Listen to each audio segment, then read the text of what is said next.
Kenalkan, nama saya Safira Aldia Maharani. Saya akan menjelaskan perihal osteoporosis.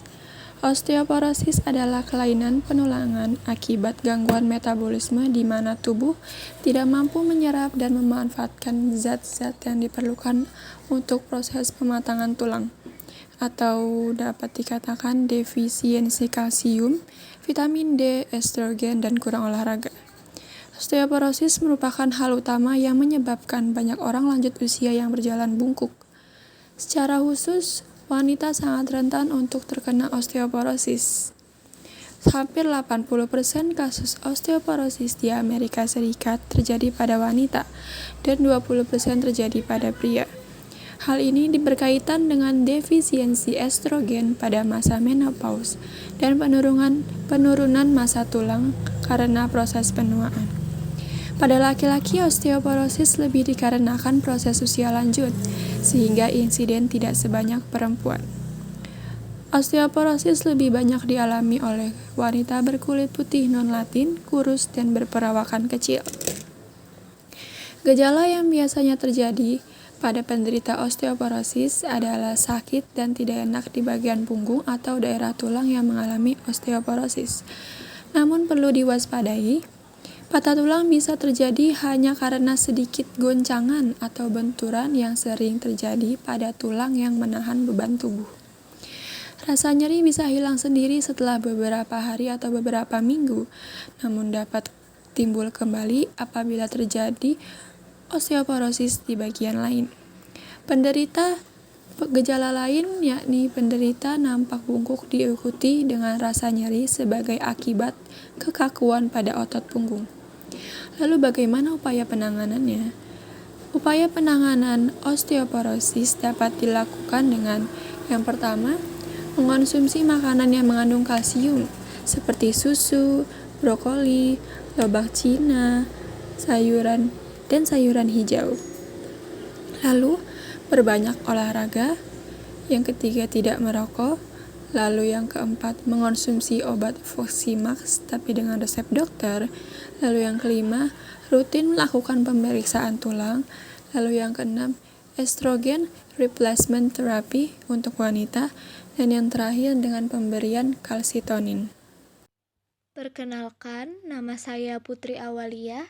Di sini saya akan menjelaskan mengenai penyakit artritis. Artritis adalah peradangan sendi yang disertai dengan rasa sakit, kaku, dan masalah dalam pergerakan.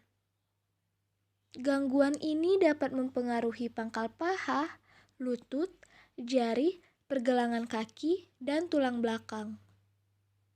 Individu yang terkena artritis seringkali mengalami sakit dan kekakuan maupun masalah dalam menggerakkan dan melakukan aktivitas rutin sehari-hari. Sampai saat ini, belum ditemukan cara menyembuhkan artritis.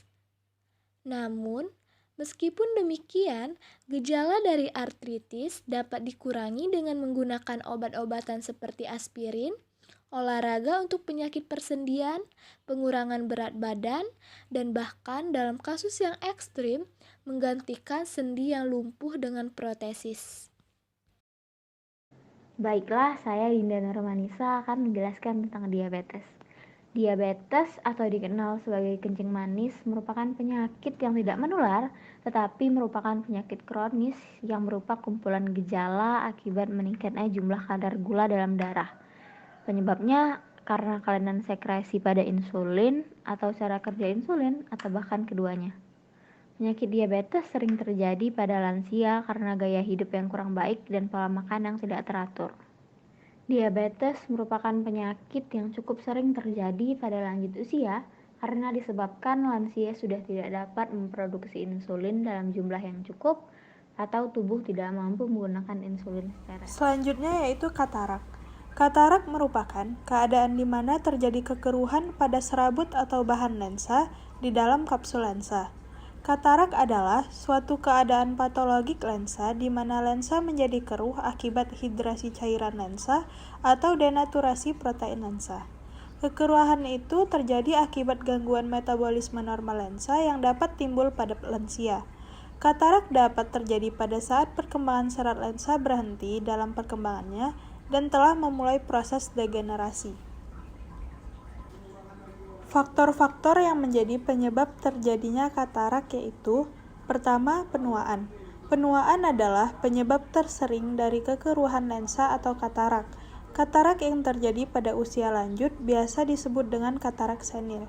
Terdapat dua bentuk katarak senil, yaitu yang pertama tipe kortikal dan tipe nuklear. Selanjutnya ada riwayat trauma, yaitu lensa mata yang pernah mengalami trauma seperti masuknya serpihan material tajam ke mata, terbentur bola, kembang api, dapat membuat katarak timbul lebih cepat. Yang ketiga, ada infeksi saat kehamilan. Jika ibu saat hamil mengidap infeksi, khususnya rubella, dapat menjadi penyebab utama terjadinya katarak kongenital pada anak yang dilahirkan. Yang keempat, pengidap penyakit tertentu. Pengidap diabetes mellitus, hipertensi, hipokalemia, dan dermatitis atopik dapat berkaitan dengan timbulnya katarak di kemudian hari. Selanjutnya ada kebiasaan merokok dan mengonsumsi alkohol, dan yang terakhir, mengonsumsi obat-obatan tertentu dalam jangka waktu lama, seperti obat kortikosteroid dan amiodaron dapat memicu katarak. Dalam mengatasi terjadinya katarak, adapun pengobatan dan penanganan yang bisa dilakukan. Yang pertama ada pembedahan atau operasi katarak. Teknik operasi katarak terdiri dari dua macam teknik.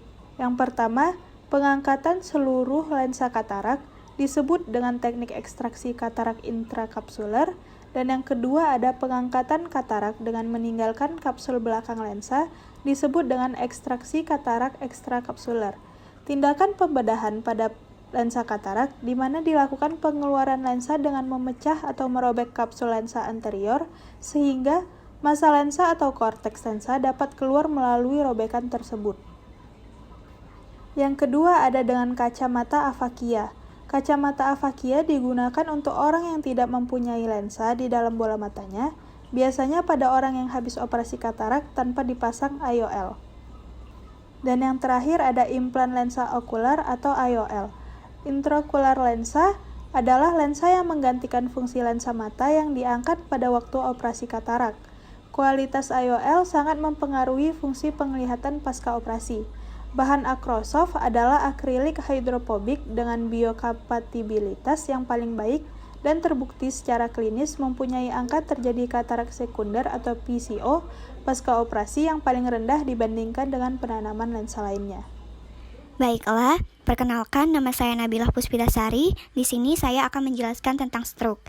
Yang pertama yaitu pengertian.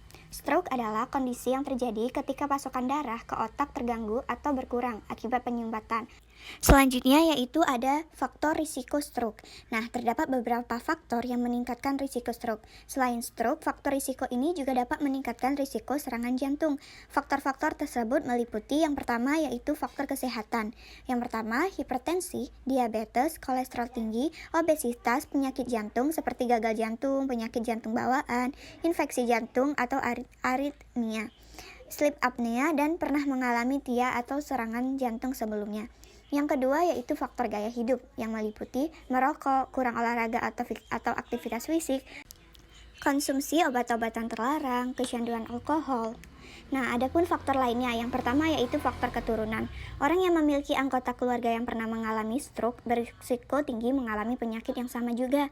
Yang kedua, dengan bertambahnya usia, seseorang memiliki risiko stroke lebih tinggi dibandingkan orang yang lebih muda. Yaitu yang pertama, salah satu sisi wajah akan terlihat menurun dan tidak mampu tersenyum karena mulut atau mata terkulai. Yang kedua, tidak mampu mengangkat salah satu lengannya karena terasa lemas atau mati rasa. Tidak hanya lengan, tungkai yang satu sisi dengan lengan tersebut juga mengalami kelemahan. Ucapan tidak jelas, kacau, atau bahkan tidak mampu berbicara sama sekalipun meskipun penderita terlihat sadar. Selanjutnya, beberapa gejala dan tanda stroke lainnya yaitu mual dan muntah, vertigo, penurunan kesadaran, sulit menelan, gangguan pada keseimbangan dan koordinasi, hilangnya penglihatan secara tiba-tiba atau penglihatan ganda. Selanjutnya yaitu pengobatan stroke. Pengobatan khusus yang diberikan pada pengidap stroke